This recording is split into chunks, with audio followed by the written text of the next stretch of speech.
results in a craving, which ultimately can result in a relapse, and what that process looks like. Because every relapse begins with the sober thought, and really to explain this, I would need to kind of get into how addiction lives in our mind, and to really understand, when you understand the neuroscience of how the dopamine reward system happens, and then, and I'll just leave it at that. It's a dopamine reward system, right?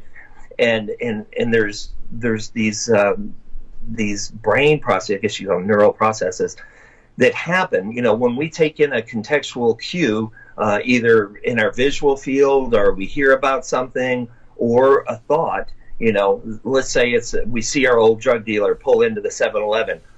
Boom, that's a cue, and we're like, oh my God, and then immediately you think, oh, I got $20. Oh, I can, the craving immediately starts because the striatum part, this goal-seeking aspect of the limbic system, just fires up.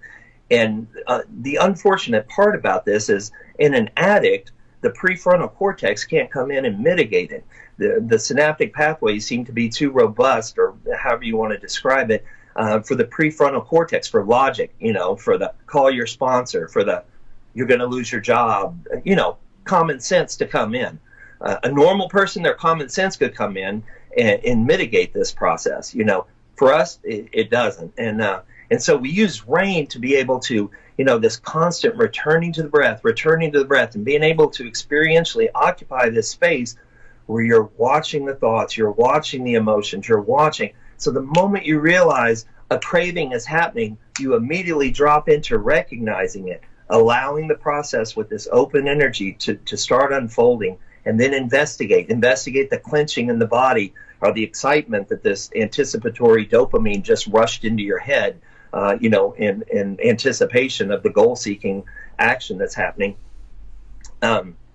So we do that, and we investigate the bullshit in the brain, the justifications, it's just one time, oh, nobody will know, all that, how that's, how the mind is trying to clear out the pathway to get this goal obtained. That's so important because it's on the dopamine reward system, which is there in all animals to keep us alive.